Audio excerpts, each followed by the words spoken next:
Resource ઉપયોગ કરે છે. એક વ્યક્તિ છે જે બેકાર છે, જેની પાસે કામ નથી, એ પણ ટોર્ચર ફીલ કરી રહ્યો છે. જેની પાસે કામ છે એના ઉપર એટલો બધો લોડ છે કે એ પણ ટોર્ચર ફીલ કરી રહ્યો છે.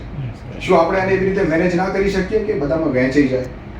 અને શું આપણે 0 થી 25 વર્ષના જે વ્યક્તિઓ છે એને આપણે પહેલા પોષણ આપીને એને એટલા રેડી કરીએ કે સમાજને નિષ્ઠાથી કામ કરી શકે? કેમ કે પ્રકૃતિનો નિયમ તો એવો છે કે જેવું બાળક પેદા થાય છે ત્યારે પહેલા એ ભોગ કરે છે, મતલબ પહેલા એને પોષણ આપે છે અને પછી એની પાસે ડિમાન્ડ કરે. જ્યારે આજની જે સિસ્ટમ છે અર્થવ્યવસ્થાની એમ કે છે કે બજારમાંથી તમારે કંઈ પણ લેવું હોય તો પહેલા ચૂકવવું પડશે, અધરવાઇઝ તમને નહીં મળે. એટલે પહેલા ચૂકવો અને જેટલું ચૂકવી શકો એટલું જ મળશે. એમાં સમાજને મોટા લેવલ ઉપર શું નુકસાન થઈ રહ્યું છે કે એક્ઝામ્પલ તરીકે કે એક ખેડૂતના ઘરે એક ડોક્ટરનું વ્યક્તિત્વ પેદા થયું, બાળક પેદા થયું. આજની સિસ્ટમ એમ કે છે કે ભાઈ ખેડૂત જે છે તારા પિતા તારા માટે જેટલું કરશે કરશે, જો તું ડોક્ટર બની જઈશ તો અમે પૈસા ચૂકવીશું, તારી સેવા લેશું. આ સ્થિતિ આજની છે. એમાં શું થાય છે કે માની લો કે એ જે યુનિટ છે એ કિસાનનો યુનિટ માની લો કે પોતાના બાળકને સર્વાઈવ નથી કરી શકતો, ઇકોનોમિકલ કન્ડિશન અને લેક ઓફ એજ્યુકેશન, તો ત્યાં આપણે એક સારો ડોક્ટર ગુમાવી દઈએ છીએ જે પ્રાકૃતિક રીતે આપણને મળી શકતો. અને સામે એ જ ડોક્ટર છે અનવોન્ટેડ ઇન્ટરેસ્ટ વગરના કામમાં લાગી જાય છે, મતલબ એ કિસાની કરે છે કે મુનિમના ત્યાં જાય છે કે એવું કોઈ નાનું મોટું કામ કરે છે. એ આખી જિંદગી જે ટોર્ચર ભોગવે છે અને એ જે નેગેટિવ વાઇબ્રેશન્સ પેદા કરે છે સમાજમાં, એ આખા સમાજ માટે હેડક છે. આ આખો સવાલ મિસમેનેજમેન્ટનો છે. એટલા માટે અમે યુનિવર્સલ લાઈફ મેનેજમેન્ટ ટ્રસ્ટની સ્થાપના કરી. યુનિવર્સલ લાઈફ મેનેજમેન્ટ, વૈશ્વિક જીવન પ્રબંધન. અત્યારે ઇન્ડિયામાં સિસ્ટમ આવશે કેમ કે 90% લોકો ઈચ્છી રહ્યા છે કે આ જીવન યોગ્ય નથી. એટલા માટે બાય વોટિંગ ઇઝીલી એક કોઈ પણ પ્રકારના વાયોલન્સ વગર, ક્રાંતિ વગર સીધું જ લોકોની સામે પ્રેઝન્ટ કરવાનું છે.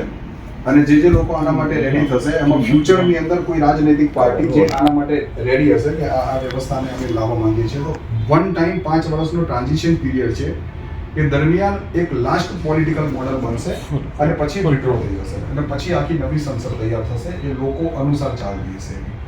આમાં કોઈ ગવર્મેન્ટ નથી. 40 થી 50 કરોડ લોકો જે 25 થી 50 વર્ષના યુવાનો છે જે સિસ્ટમને ચલાવી રહ્યા છે એ સામૂહિક ગવર્મેન્ટ છે. એક સેન્ટ્રલ યુનિટ છે, ત્યાં આપણે ડિમાન્ડ નાખીશું, સામે સપ્લાય થતી હશે અને જે પણ વ્યક્તિ જે પ્રકારનું કામ કરવા માંગે છે એ ત્યાં હોલ્ડ કરશે પોતાનું કે હું આ સેવા માટે અવેલેબલ છું. મેચિંગ માટેનો એક આખો સામૂહિક સોફ્ટવેર છે. નાનપણ જન્મથી લઈને એન્ડ સુધી એની એક આખી પ્રોફાઇલ રહેશે. એ શું શું કરવા માંગે છે, એને શું શું કર્યું છે, આખી પ્રોફાઇલ છે. જ્યારે માની લો કે લગ્નની ડિમાન્ડ માંગે છે તો આ ટાઈપની સ્ત્રીને આ ટાઈપનું લુક ને આ ટાઈપના કપડાં ને આ ટાઈપનું કામ કરતી હોય, આ પ્રકારની ભાવના ધરાવતી હોય, બધી જ ડિટેલિંગ એમાં નાખશે. સામે એઆઈ એને જેટલું મેક્સિમમ નજીકમાં અવેલેબલ હશે એ બધા પાત્રો એની સામે રજૂ કરી દેશે. એ મળશે, વાતચીત કરશે, એકબીજાને અનુકૂળ આવશે એટલે સંસાર એનું ચાલુ થઈ ગયું. આટલું બધું ઈઝી છે કેમ કે ત્યાં ઇકોનોમિકલી સ્વતંત્રતા છે એટલે પતિ પત્ની વચ્ચે ઝઘડાની કોઈ સંભાવના નથી. મા બાપને 50 વર્ષથી પછીના લોકો છે તો એમાં સ્વાભાવિક રીતે જે સામાજિક લોકો હોય છે જેમને ઇન્ટરેસ્ટ હોય છે કે ભાઈ આપણે જે છે એ કોઈ સમાજ માટે કરીએ અથવા 25-50 મા બાપ છે એના માટે આપણે જવાબદારી લઈએ, એ પ્રકારના સામાજિક લોકો માટેની સ્પેશિયલી વ્યવસ્થા હશે. મતલબ ઘરડાઓ માટેનું આખું ડિટેલિંગ કરશે કે ભાઈ આવી હું રમતો રમાડીશ ને આવું એમને ભોજન આપીશ ને આ છે. એક વ્યક્તિ માટે પણ એ રીતનું શિડ્યુલિંગ હશે કે એનું ચેક કરીને એના બોડીના જે કોમ્બિનેશન છે એ પ્રમાણે એક લિસ્ટેડ હશે કે તમારે અઠવાડિયામાં આટલા પ્રકારના ભોજન ખાવા જોઈએ. એ ખાય ના ખાય એ પાછું એની ઈચ્છા ઉપર છે, એ પોતાની બોડીને મેન્ટેન કરે છે. કેમ કે સ્ટ્રેસ ફ્રી લાઈફ છે, 4 કલાક પછી બાકીનું જીવન જે છે સુખીથી ભોગવી શકે છે. એટલા માટે લોકો તંદુરસ્ત નેચરલી રહેશે. ઇકોનોમિક્સની એ રીતે કોઈ વ્યવસ્થા નથી કે તમે આપને પૈસાથી કરો છો, તો એટ ધેટ ટાઈમ ભ્રષ્ટાચારનો કોઈ સવાલ જ નથી કેમ કોઈ વસ્તુ કંટ્રોલ કરવાની જરૂરત નથી. લોકો સંગ્રહ વધારાનો નહીં કરે કારણ કે આપણે બધા એક ફ્રેમમાં ફિક્સ છીએ. જેવી રીતે અનલિમિટેડ ભોજન હોય છે છતાં પણ આપણે એટલું જ જમીએ છીએ જેટલી આપણી પેટની કેપેસિટી છે. હજારો કુર્તા અને ટી શર્ટ અને શૂટ સેટિંગની વસ્તુઓ હોય તો પણ આપણે એટલું જ પહેરીએ છીએ, 1 કે 2 જોડી કે 5 જોડી. અને કેમ કે સિસ્ટમ નવું પ્રોપર જનરેટ કરતી હશે એટલે ત્યાં એવો કોઈ સવાલ જ નથી કે ભાઈ આજે હું આ બધું ભેગું કરીને રાખું. કેમ કે ત્યાં એ વાતની આતુરતા રહેશે કે ભાઈ આજે હું જે છે એ મસ્તીથી એન્જોય કરું, કાલે કંઈ નવું આવશે એટલે એનો જ લાભ લઈશું ને આપણે. લોકોને ડિમાન્ડ માટે પહેલા ફ્રી કરવામાં આવશે કે પૈસો નથી, તમારે જેટલી ડિમાન્ડ કરવી એટલી કરો. એટલે ડિમાન્ડ એની પીક લેવલ ઉપર જશે અને એ ડિમાન્ડ રિયાલિસ્ટિક જશે. એટલે માર્કેટમાં જે 50% અનવોન્ટેડ વસ્તુઓ છે બધી નીકળી જશે. મોબાઈલ છે તો એ બેસ્ટ ક્વોલિટીના 4-5 મોડલ હશે અને એક જ સરખા ચાર્જર હશે. વચ્ચે રિસાયકલિંગ યુનિટ હશે. એટલે માની લો કે સિસ્ટમ કંઈ નવું પ્રોડક્ટ તૈયાર કરે છે તો જૂની પ્રોડક્ટ ત્યાં મૂકીને તમારે લેવાની રહેશે. આ બધો ટાઈમ માણસને આરામથી 12 કલાક માટે મળશે. મતલબ એ આખો પ્લાન કરી શકશે પોતાના જિંદગીનો જેવું એ મેક્સિમમ બેસ્ટ રીતે જીવવા માંગે છે. એ વ્યવસ્થા છે એ રીતે છે કે જ્યાં પત્નીથી મતલબ બાળક જન્મે ત્યાંથી લઈને એન્ડ સુધી એ મેક્સિમમ જે પણ વસ્તુઓનો ઉપયોગ કરે છે બધી જ સર્વિસીસ અને બધી જ પ્રોડક્ટ મતલબ હ્યુમન સર્વિસ અને પ્રોડક્ટ એ દરેકને ઉપયોગ કર્યા પછી ટાઈમ પીરિયડમાં એને રેટિંગ આપવાનું રહેશે. જેમ કે મેં મોબાઈલ પરચેસ કર્યો, પરચેસ મતલબ ત્યાં તો એને મેળવ્યો ડિમાન્ડ કરી, જેવો એને મોબાઈલ મેળવ્યો એ મોડલ છે એ રીતે આખું વર્ક કરે છે કે સ્ટાર્ટથી જ એ માંગને ફ્રી કરી દે છે. અને જે આખું જે મોડલ છે એમાં આજે પણ અમારી જે સંસ્થા છે એ પણ આ બાબતને ફ્રી કરી રહી છે કે જેની ઈચ્છા છે એ એટલું જ અંદર આવીને કોન્ટ્રીબ્યુટ કરે. કોઈ એમાં અમે ઇન્વાઇટ નથી કરતા કોઈને. આ પ્રેઝન્ટ કરીએ છીએ.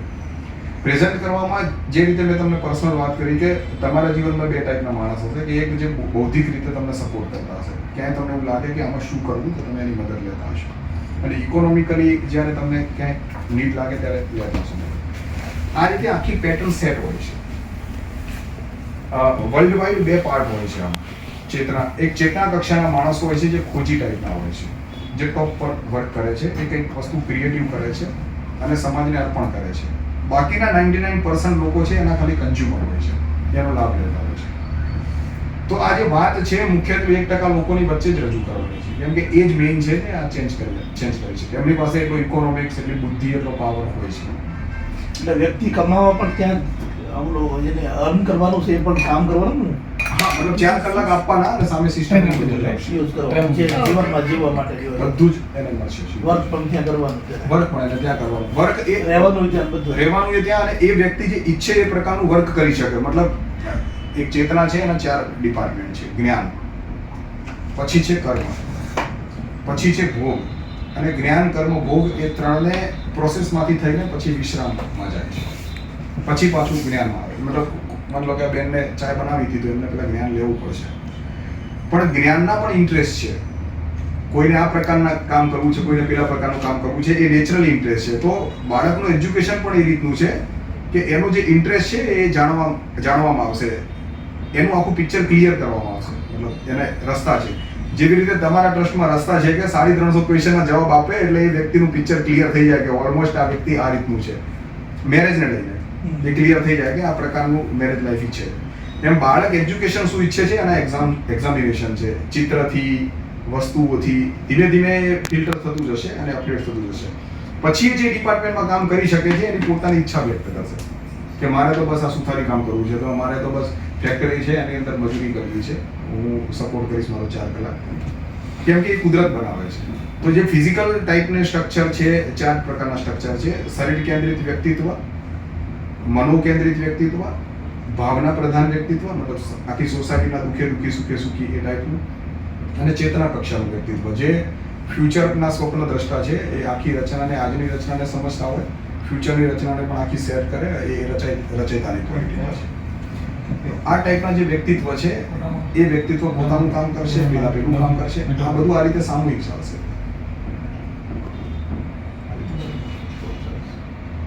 અને જે સ્પેસ એની છે, માની લો કે મારી સ્પેસ અત્યારે વર્લ્ડ વાઇડ છે, તો હું આ કોન્સેપ્ટને વર્લ્ડ વાઇડ લેવલ ઉપર જ પ્રેઝન્ટ કરીશ.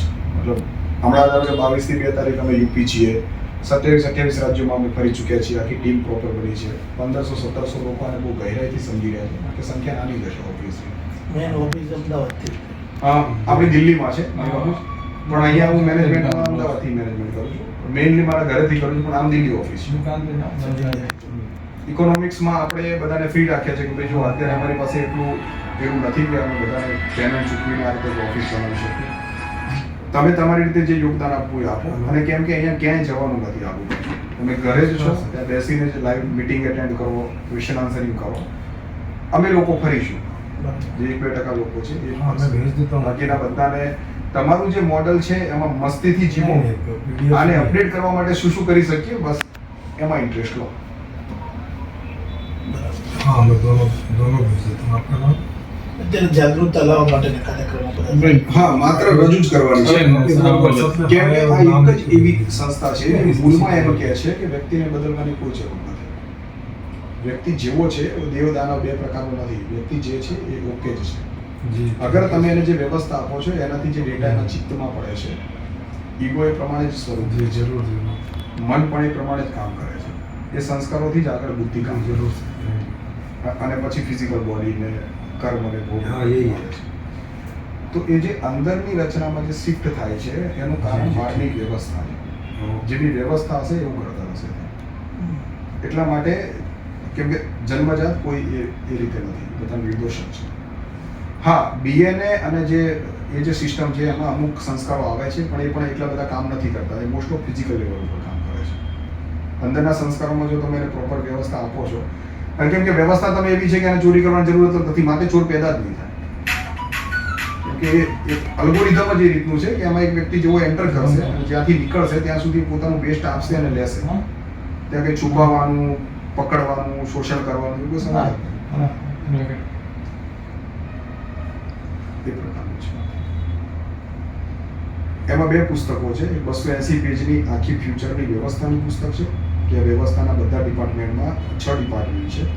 સામાજિક ડિપાર્ટમેન્ટ, એજ્યુકેશનનો ડિપાર્ટમેન્ટ, રાજનીતિનો ડિપાર્ટમેન્ટ, દર્શનનો ડિપાર્ટમેન્ટ, અર્થશાસ્ત્રનો ડિપાર્ટમેન્ટ અને કુટુંબનો ડિપાર્ટમેન્ટ. આ 6 અલગ અલગ ડિપાર્ટમેન્ટ છે.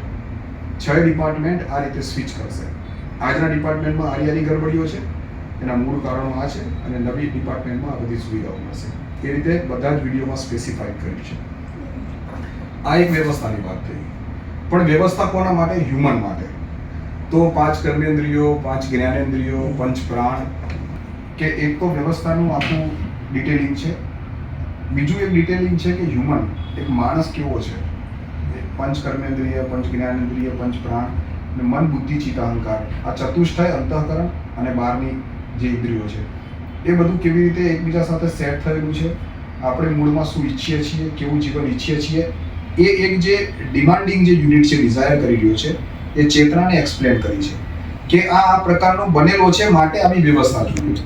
અગર જો આવી વ્યવસ્થા નહીં હોય તો આ સેટિસ્ફાઈડ નહીં થાય જાય. એ રીતે હ્યુમનને એક્સપ્લેન કર્યું છે. એ દર્શન શાસ્ત્ર કહેવાય. જે આપણા ષડ દર્શન છે, એ તમને ખ્યાલ હોય, જૈન દર્શન, બૌદ્ધ દર્શન, હા, એ ષડ દર્શનમાં પણ જે મિસ્ટેક્સ છે એ ચેક કરીને એ મિસ્ટેક્સને અપડેટ કરીને નવું દર્શન બનાવ્યું છે. સમજાયું મને આખું તો મિશન મોટું છે. હા, બરોબર છે. અમે સતત લાગેલા છીએ. ગુજરાતી 5 વર્ષથી અમે લાગેલા છીએ. અમે ભાઈ મળ્યા અને પછી પ્લાન કર્યો. અમે જ્ઞાન યજ્ઞમાં જ મળ્યા હતા. ઋષિકેશ 15 દિવસનો યજ્ઞ હોય છે. એમાં ઇન્ડિયાની પણ જે સમસ્યા છે અને વર્લ્ડની જે સમસ્યાઓ છે એવા 30 ટોપિક લે. ભ્રષ્ટાચાર કે ગરીબી કે બેરોજગારી, એ 30 ટોપિકની અંદર બધા ઇન્ટેલિજન્ટ માણસો પોતપોતાનો વ્યૂ આપે. સવારે 6 કલાક અને સાંજે 6 કલાક, ટોટલ 12 કલાકના સેશન. 6 કલાકના એક વિષય પર બધા પોતાનો વ્યૂ આપવા છે. એમને પોતાનો વ્યૂ આપે, મારા વ્યૂ આપે. અમારું ઇન્ટરેક્શન થયું, ગમ્યું મને. એમને વખતે પુસ્તક લખેલું પહેલું વ્યવસ્થા ઉપર 2017માં, 19માં મળે. પછી અમે ટ્રસ્ટની સ્થાપના કરી. હવે આપણે આને આ રીતે પ્રચાર કરીએ. પછી લોકોને જોડતા ગયા અને આ તો ધીરે ધીરે લગભગ ડોક્યુમેન્ટેશનમાં અમારે 3 વર્ષ લાગ્યા. બુકલેટ તૈયાર કરવી, બધું પોઈન્ટ્સ બધા, કેમ કે એક માઇનોર વસ્તુ બી આખી વસ્તુને બદલી નાખે. એકદમ ઝીણું બધું. એટલે એના માટે સોફ્ટવેરને કન્ટિન્યુઅસ કરવો હોય. હું એન્જિનિયર હતો, મેં મારી જોબ મૂકી અને આમાં કમ્પ્લીટ લાગી ગયો.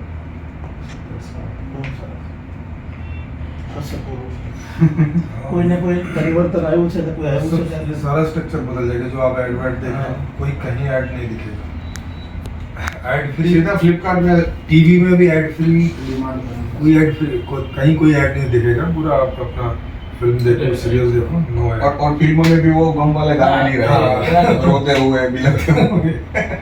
मतलब टोटल कल्चर સાહેબ તમે જે પછી કહ્યું કે કેવી રીતે આ છે 2019 એટલે અવેરનેસ કેવી રીતનું કે આ વાત જે સાચી છે કે ભાઈ માણસ સુખી થાય છે, એક વસ્તુ અત્યારે કર્મ કરો ફળની આશા ના રાખીને બધું જે ભરી દીધેલું છે એમાં એક સ્પષ્ટતા થઈ જાય કે હા આપણે બધા સુખી થવા માટે પ્રોબ્લેમ એ છે કે શરૂથી મનુષ્ય માનવ જાતિ શરૂઆતથી વ્યવસ્થા ન સારી બનાવી, આપણે ઘર વ્યવસ્થા બનાવતી રહેવાની મજા આવે.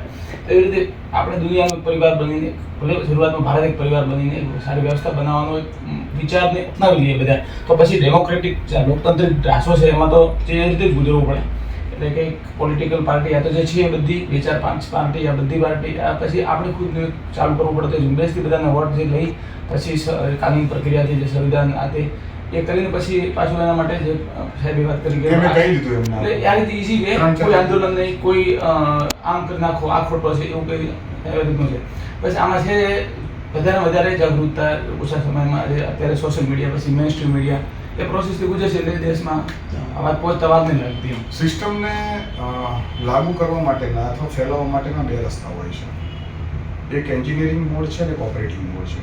ઓપરેટિંગ મોડનો મતલબ એવો છે કે સામે 100 જણા બેઠા છે, તમારે તમારી વાત પ્રેઝન્ટ કરવાની છે. 25 જણા એને કેપ્ચર કરી શકે અથવા 10 જણા એને કેપ્ચર કરી શકે એવા છે.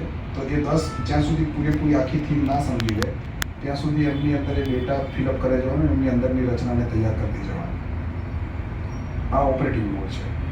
એન્જિનિયરિંગ મોડ એટલે એવો કે જેમ 10 જણા સમજી લેશે એના પછી પાછા 10 જણા પણ પોતાના સ્તરે બીજા 10-20 જણાને કવર કરશે. એમ કરતાં કરતાં ઓપરેટિંગ મોડ જેટલો જઈ શકે ત્યાં સુધી જવા દેવાનો. એન્જિનિયરિંગ મોડ એટલે એવો મોડ કે જ્યાં એક વ્યક્તિએ ઓલરેડી કોઈક ઇન્ફોર્મેશન પોતાનામાં ફિક્સ કરી દીધી છે ઓલરેડી, ત્યાં સ્પેસ નથી અંદરની રચનામાં, અને એ પોતાની જે ઇન્ફોર્મેશન છે સોસાયટીમાં ફેલાઈ રહ્યો છે. જેમ કે અત્યારે કેટલાય જ્ઞાનીઓ ફરી રહ્યા છે, પોતાના કોન્સેપ્ટને મૂકી રહ્યા છે. એમાંથી ઘણા બધા કોન્સેપ્ટ એવા છે જે વિરોધાભાસવાળા છે, સેલ્ફ કોન્ટ્રાડિક્શન કરે છે. એની નાની જ વાત એ કાપી રહ્યો છે 10-10 મિનિટમાં, અને એના કારણે લોકો કન્ફ્યુઝ છે. કેમ કે ત્યાં હજારો રસ્તાઓ છે, અમારે કયા રસ્તા ઉપર જો એના માટે કન્ફ્યુઝ છે, અને કેમ કે બીજાની વાત પણ નથી સાંભળતા. તો એન્જિનિયરિંગ મોડ માટે અમે એક ઓપન મંચ તૈયાર કર્યો છે. સમાજમાં કોઈ પણ વ્યક્તિ એમ કહે કે હું જ્ઞાની છું અને આ કામ કરવાથી આખા સમાજમાં જ્ઞાનનો લાભ મળશે, એ કોઈ ક્લેરિટી આપે છે અથવા એવી શ્યોરિટી રજૂ કરે છે, તો એમને એ ઓપન મંચમાં બોલાવીએ છીએ. 1 કલાક સુધી પોતાની આખી વાત રજૂ કરે. ધેન આફ્ટર અમે ક્વેશ્ચન આન્સરિંગ કરીએ છીએ કે આવું કેમ થઈ શકે ને આવું કેમ ના થઈ શકે, એના સવાલો પૂછીએ અને જેટલું મેક્સિમમ નીકળી શકતું હોય એટલું એનામાંથી કાઢવાની કોશિશ કરીએ કન્વર્ઝેશનથી. તો આ જે ડિસ્કશન છે, આ પ્રકારનું ડિસ્કશન ક્યાંય અવેલેબલ નથી. એ ફર્સ્ટ ટાઈમ તૈયાર કરે છે. અત્યાર સુધીમાં લગભગ 400 થી 500 વિઝિટ કરીને ગયા છે. લાઈવ યુટ્યુબમાં એના ઘરેથી પોતાની વાત મૂકે, અહીંયા અમે એને સવાલો કરીએ એ રીતે. કેમ કે પ્રજા પણ આને જુએ છે, સાંભળે છે, ધીમે ધીમે એ લોકો એ લેવલ ઉપર જોડાતા જશે. એટલે જે લોકો જ્ઞાનના નામે ખોટા અંધવિશ્વાસોથી ઘણું બધું જે ફેલાવી રહ્યા છે એ બધું ત્યાં તૂટી જશે. સરળતા અમે એ રીતે રાખી છે કે અમે પોતાને એક ટીચર તરીકે, એજ્યુકેટર તરીકે પ્રેઝન્ટ કરીએ છીએ કે જે રીતે કોઈ સુથાર પોતાનું કામ આપે છે, ધોબી પોતાના કપડાં ધોવે છે, કિસાન જમવાનું આપે છે, અનાજ પેદા કરે છે, એ જ રીતે અમારી પાસે જ્ઞાન છે ને અમે જ્ઞાનને રજૂ કરી રહ્યા છીએ. બધા સમાન છીએ. પેટર્ન જ આ રીતે સ્ટાર્ટ કરી છે, જેથી કરીને પાછળ એવું કોઈ લૂપહોલ્સ બને જ નહીં કે આ મોટા છે ને નાના છે. એકચ્યુઅલી આપણી પાસે જે છે આનંદથી આપણે આપીએ છીએ, આટલી જ વાત છે. એટલા માટે કોઈનું માન સન્માન કે એવી કોઈ વસ્તુ કરવાની કંઈ જરૂર નથી. એઝ ઇઝી એઝ અમે રાખ્યું છે. કેમ કે અમે જે રીતે લેવલ ઉપર સ્ટાર્ટ કરી રહ્યા છીએ પાછળ જે જોડાવાના છે એ આ પેટર્ન ફોલો કરશે.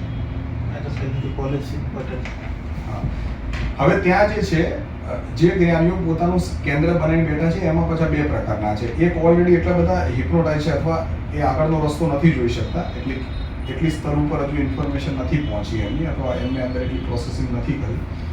તો એ જે નેક્સ્ટ વિઝન છે એ એમને ના ખબર હોવાથી એમની પ્રક્રિયા અમુક વર્ષો પછી અટકી જાય છે અને સામાજિક વ્યક્તિ દુઃખી થાય છે કે ભાઈ મારી અડધી જિંદગી આપી દીધી પણ સમાજમાં કંઈ ફેરફાર આવ્યો નહીં. એ વખતે દુઃખી થાય અને બીજા 200-500 જણામાં ડેટા ભરીને 200-500 જણાએ દુઃખી થાય અને અટકે, એના કરતાં આજે જ દુઃખી થાય તો સારું. એમનું હિપ્નોટિઝમ આજે જ તૂટી જાય. આ વસ્તુથી શક્ય નથી, આ અહીંયા જઈને અટકી જશે, અમે બતાવી દઈએ. અથવા પછી અમારો કોન્સેપ્ટ જો કોઈ જગ્યાએ અટકી શકે એવો હોય અને અમારા કરતાં કોઈ પ્રતિભાવાન માણસ હશે જે આનાથી બેટર વસ્તુ આપી શકતો હશે, તો આખી ટીમ એની સાથે જોડાઈને આખા વર્લ્ડ માટે આનાથી બેટર કરશે. આપણે અલ્ટિમેટ પહોંચવું છે એ રસ્તા પર. આ અપની ડબલી અપના રાગ વાળું જે વાત છે એ બધી જગ્યાએ નહીં ચાલે. હવે સામૂહિક લોકોને ભેગા એટલે અમે એપ્લિકેશન પણ તૈયાર કરી રહ્યા છીએ સોશિયલ સર્કલ, જેમાં બધા પોતાના ટ્રસ્ટ અને પોતાનો જે સહયોગ આપવાનો છે એ ત્યાં રજૂ કરશે. ત્યાં ઇમ્પેક્શન થશે, પ્રોપર જે ક્રીમી સોશિયલ પર્સન છે એ ભેગા થતા થશે. એક મેજા હેઠળ, અને જે ડિપાર્ટમેન્ટમાં રસ છે એ ડિપાર્ટમેન્ટ અંદર ઇન્ડક્શન કરતા રહેશે, પ્રકારનું ફ્યુચરમાં બનશે. અને આમાં હજુ કેમ કે અગર આપણે માની લો કે 1 થી 10 સ્ટેપની વાત કરીએ તો અત્યારે આપણે ફર્સ્ટ સ્ટેપની આસપાસની વાત કરી રહ્યા છીએ. હજુ આગળનું એટલું બધું ઊંડું છે કે મતલબ આખો દરિયો છે આ તો જ્ઞાનનો, એટલું બધું અંદર છે. અને આની અલગ મજા છે, મતલબ જે સ્તરના માણસો છે, તમારા માણસને એના માટેની વાત છે કે આપણા બધા સ્તરના માણસોની અલગ મજા છે. કેમ કે આપણે ત્યાં એક રચયિતાનું કામ કરવાનું છે, એટલે એના જે ફંક્શન છે બધા જીના જોવા પડે. તમારો જે સ્પેસ છે અને તમારી જે ઇન્ટરેસ્ટ છે એ પ્રમાણેના ફંક્શનોમાં તમને જ ક્યાંય સમસ્યા લાગે તો અમે અવેલેબલ છીએ. આપણે ડીપમાં ડિસ્કશન કરીશું એમાં. એનાથી આજના સિસ્ટમમાં એક ક્લેરિટી આવશે. આનાથી બેનિફિટ મોટો એ થઈ ગયો છે કે કેમ કે પ્રોપર જ્ઞાન અને પ્રોપર ટાર્ગેટ ક્લિયર થઈ જાય છે માણસોને, એટલે એમને ખબર પડે છે કે કઈ વસ્તુ અનવોન્ટેડ છે. જેમ કે એક ગામની અંદર 100 માણસો બીમાર હોય, બધાને જ મેલેરિયાની ઇસ્યુ હોય કે બધાને શરદીની ઇસ્યુ હોય તો એમને એવું લાગે છે કે આ નોર્મલ વસ્તુ છે. પણ કોઈ હેલ્ધી વ્યક્તિ આવે તો કમ્પેરિઝન થાય કે ઓકે કયું સ્વસ્થ છે અને કયું બીમાર છે, એમ ખ્યાલ નથી આવતો. એટલા માટે આ મોડલ જેવું મુકાય છે, એટલે જે વ્યક્તિ આને અન્ડરસ્ટેન્ડ કરે છે એ ઓટોમેટિક ઘણું બધું વસ્તુ ફિલ્ટર કરી નાખે છે. પહેલાં તો આપસી ઝઘડાઓ ઓછા થઈ જાય છે, કેમ કે એને ખબર પડે છે કે આ વ્યવસ્થાના કારણે છે, આ વ્યક્તિગત કોઈ વ્યક્તિની ભૂલ નથી. બીજું એને એ પણ ક્લિયર થાય છે કે મારે આ જીવનમાં ઈચ્છું છું, આ એકચ્યુઅલી મારું લક્ષ્ય છે અને મારે એના માટે આ કામ કરવું પડશે, એટલે એના જે ઇફોર્ટ છે એ પ્રોપર ડાયરેક્શનમાં જાય છે. જો કે પૂરેપૂરું જે સુખ છે એ તો માણસને એક વ્યવસ્થાથી જ મળવાનું છે, કેમ કે એનાથી જ એની અંદરની બધી સ્વપ્ન અવસ્થા છે, સુષુપ્તિ અવસ્થા છે, આ બધી અવસ્થાઓ અંદરની બધી એનાથી જ બનવાની છે. અને મનને દબાવીને અત્યારે જીવતા હોય એને ખ્યાલ આવે બધું નીકળી જશે. ખુશ મોટિવેશનલ સ્પીકરો પણ જે ગુલાબને મારી મચેડીને મોગરો બનાવે છે, મોગરાને મારી મચેડીને ભાઈ કમળ બનાવે છે, એ બધાએ પણ ઇવન જે લોકો અમારી સાથે ઇન્ટરેક્શન કરવા માંડે એના પછી અમે એવું પણ જોયું છે કે યુટ્યુબમાં એના 200 વિડીયોમાંથી 100 વિડીયો એને જાતે ડિલીટ મારી દીધેલા છે કે યાર આ બહુ ફાલતુ વાત કર્યું છે. એટલી ક્લેરિટી એમનામાં આવે છે. પણ જો કે જે સીધા સ્ટેજ ઉપર નહીં આવે એ જ્યારે પબ્લિક પ્રેશર તૈયાર થશે કે તમે જ્ઞાની પોતાને માનો છો પણ આ સ્ટેજ ઉપર જઈને જ્ઞાનને મૂકો તો અમે માનીએ કે તમે જ્ઞાની છો, એટલે પછી એ પણ આવશે. બીજું એન્જિનિયરિંગ મોડમાં એ પ્રકારના જે લોકો છે કે જે 1.5-2 કરોડ એના ફોલોવર છે અને એ એમને દિશાહીન કરી રહ્યા છે અથવા એમને પ્રોપર સોલ્યુશન નથી આપી રહ્યા, ખાલી ક્રિટિસાઇઝ કરી રહ્યા છે. પછી એ સદગુરુ હોય કે બાગેશ્વર ધામ હોય કે સંદીપ મહેશ્વરી હોય કે IAS ઓફિસર દ્રષ્ટિ IASના વિકાસ દિવ્ય કીર્તિ હોય, એ ટાઈપના બધા જ લોકોના વિડીયો અમે તૈયાર કરીએ છીએ, એક ક્લિપ લઈએ છીએ અને પછી એનું પૂરું એક્સપ્લેન કરીએ છીએ કે શું આ વાત સાચી કરી રહ્યા છે, ખોટી કરી રહ્યા છે. એ પણ લોકોમાં જઈ રહ્યું છે. મતલબ બધું મૂળથી જ પૂરું ફિનિશિંગ કરશું. રિયલ છે એટલે વાર લાગે પણ થશે. હા, કેમ કે આ અનલિમિટેડ છે, મતલબ આનો કોઈ દાયરો જ નથી, આ સતત પરિવર્તનશીલ છે ને અનંતવાળી વાત છે. નવું હોય સ્વીકારતા વાર લાગે, લોકો સાચું હોય ખબર છે તો પણ સ્વીકારતા વાર લાગે, કેમ કે કલ્ચરનું પ્રેશર છે અને ઇકોનોમિક્સનું પ્રેશર એવું નહીં કે અત્યારે જ પોસિબલ છે. 100 વર્ષ પહેલા કે 500 વર્ષ પહેલા આ વસ્તુ થઈ શકતી હતી કે આપણે બધા દુનિયાવાળા માનવ જાતિ વ્યવસ્થા બનાવી વ્યવસ્થિત જીવી ગયા, પણ ત્યાં થોડી એટલી ટેકનોલોજી આધુનિક ન હોય એટલે થોડું કામ જે અત્યારે 4-5 કલાક સમજો આ વ્યવસ્થા ઓછું કરવું પડશે, એ ટાઈમ થોડું કામ વધારે કરવું પડે કેમ કે મહેનત વધારે કરવું મતલબ. પણ ત્યારે મતલબ એક મિસ્ટેક શું થતી હતી કે બધા બુદ્ધ આવ્યા કે બધા એ જ કીધું કે તમે ઈચ્છા ન કરો, મન કેવું નહીં કરો, પણ આમાં મૂળ એ જાણવામાં આવ્યું જે મોટો પડદો શું ઉઠે છે કે જીવ જે છે ને આપણો કોન્શિયસનેસ એમ જ છે કે ભાઈ એને મુક્તિ જીવનભર જીવીને મસ્ત પછી ખુશ થાય છે, એટલે મોત આવે તો એમને જીવનનો કોઈ પસ્તાવો નથી, મસ્ત મજા આવી ગઈ જીવવાની. હવે આપણે જે આપણો જીવનની યાત્રા જે હતી ને અહીંયા ધરતી ઉપર પૂરી થઈ મજા આવે, એટલે લાસ્ટમાં જે હેપી એન્ડિંગ જે થશે ને એ આ એક ફિલોસોફી જે પૂરી દુનિયા સ્વીકારી શકે એને જીવન દેખવાની નજર ફિલોસોફી, તો એનાથી આ વ્યવસ્થા નિર્મિત થાય, જે વ્યવસ્થિત વ્યવસ્થા, જે સહયોગની વ્યવસ્થા, જે પરિવાર દુનિયા સમજીને વ્યવસ્થા, બોર્ડર યુદ્ધ આથી કેટલું બજેટ વ્યર્થ થાય છે, બધું આ જરૂર નથી ને, તો પણ અનનેસેસરી પણ ઘૂસી ગયું છે વ્યવસ્થામાં. એટલે મતલબ ઇન શોર્ટ એવું સરસ છે બનાવી શકીએ શોર્ટમાં કે આપણે મળીને બધા અમે કેલ્ક્યુલેશન મારી છે પ્રમાણે કલ્પના જ છે કે આજે આપણે જેટલો રિસોર્સ અને હ્યુમન રિસોર્સ અને નેચરલ રિસોર્સ યુઝ કરીએ છીએ આના 40%માં બધા લોકો સંતુષ્ટ થઈ જશે. માત્ર 40 કુદરતના જે માલ છે, સમજો ખનિજ તત્વ કે લોખંડ જે આકાર આપીને જે બનાવવું પડે છે સંસાધન, તો એ બધું ઓછું ઉપયોગ કરી પણ સારું જીવી શકીએ છીએ એ વ્યવસ્થામાં. અત્યારે એક્ઝામ્પલ તરીકે હું તમને કહું કે ઇકોનોમિક્સનું પ્રેશર એટલું બધું છે, 90% લોકો 70-80% લોકો એકદમ મિડલ ક્લાસમાં છે. માની લો કે માણસ ખુરશી બજારમાં લેવા માટે જાય છે, કેમ કે એનું બજેટ જ લિમિટેડ છે, એટલે એ 2000-5000ની ખુરશી નથી લઈ શકતો. સારી ટકાઉ લોંગ ટાઈમ સુધી એના કમરને રેસ્ટ આપે, સેટઅપ કરી શકે, પોતાના બોડીને ઇઝીલી મૂવ કરી શકે, એ પ્રકારની વસ્તુ નથી ખરીદી શકતો. તો એ હેલ્થને પણ પોતાના નુકસાન કરે છે, અને 200-300 રૂપિયાની કેમ કે વસ્તુ લઈને આવશે એટલે 2-4 મહિને તૂટી જશે. રિસાયકલિંગ યુનિટ નથી એટલે બધું કચરામાં જાય છે. આપણે કચરો પેદા કરીએ છીએ મિસમેનેજમેન્ટના કારણે. ત્યાં એવું છે કે કેમ કે વ્યક્તિને જ ડિમાન્ડ કરવાની છે એટલે બધી જ વસ્તુમાં બેસ્ટ ક્વોલિટીની ડિમાન્ડ કરશે. એટલે એવું નહીં કે મારે અલ્ટો ગાડી જોઈએ છે, એમ જ કહેશે કે મારે રેન્જ રોવર જોઈએ છે. પહેલા સ્ટાન્ડર્ડ ક્વોલિટી બનાવવી પડે ને. હું મોકલી દઉં તમને ડિટેલિંગ.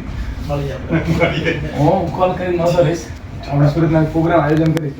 ફોર એક્ઝામ્પલ કે ઓડિટોરિયમ બહુ માર્કેટ કે ત્યાં આપણે અતિથિમાં આવવું પડશે અને નથી જતો હું પણ એમ આવીશ ખાલી. હા એમ જ. બંધ કરી દીધું છે કોઈ બરાબર. હા, કારણ કે એ તો હું આપણે તો પૂરેપૂરા સમજુ છું. એ પહેલા ત્યારે મને કીધું કે હવે મારો મતલબ આમાં સંગ્રહ. હા એવું લાગે. ઘનશ્યામભાઈ મળીને આનંદ થયો.